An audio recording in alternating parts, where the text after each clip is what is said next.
All right, so I just finished up with my weight training workout, did my warm up ahead of time, did my workout, full circuit.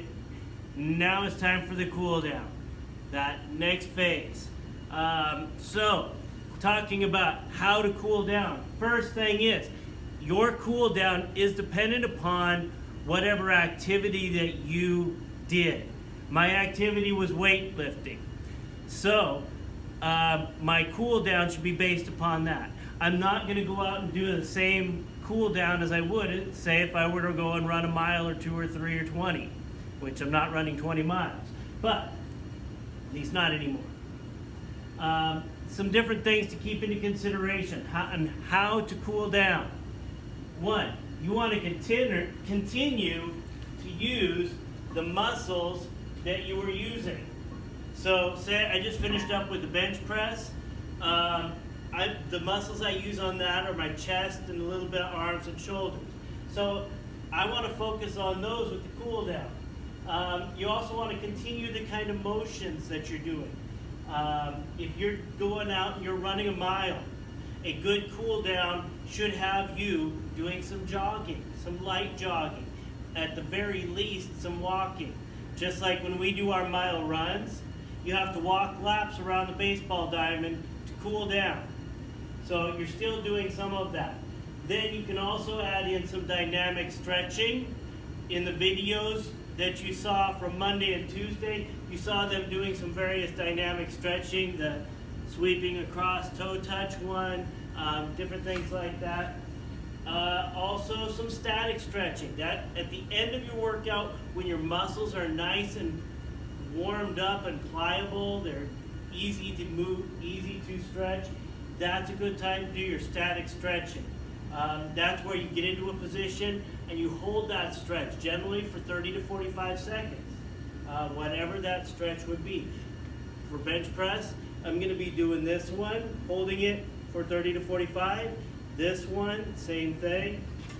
Even more so this, because it stretches out the chest better. So those are dynamic stretches. Other things you can do for cool down: massage yourself. Use a foam roller if you have a foam roller. You have it roll over. There's various kinds of rollers, but you roll out the muscles or you massage those muscles, and it gets the toxins and the chemical stuff that are built up in the muscle, helps to kind of get those out, gets rid of the stiffness and soreness. Never forget hydration, drink water, get some protein back into you, because protein, the main purpose for protein in your body is to build and repair muscle tissue.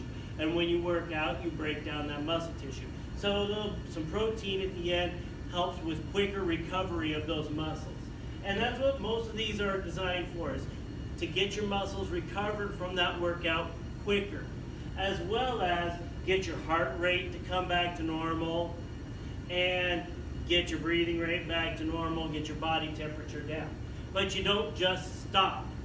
You continue to do some of those motions, arm circles, arm swings, whatever it might be. Okay? So for your activities for today, your job is to do a warm-up activity, find out what your activity is going to be first, look on the log, find that activity, do a warm-up for it, do the activity, and today I want you to come up with your own cool down. You can find a cool down video, you can come up with your own based on the activity that you did, but get the heart rate down, breathing rate down, all that, and then I always recommend getting some stretching in, because that's your time to build flexibility, which will also lead to less chance of an injury later on. Okay? After you do that, make sure you fill in that question, fill in your pulse on the chart. All right? Have a good day.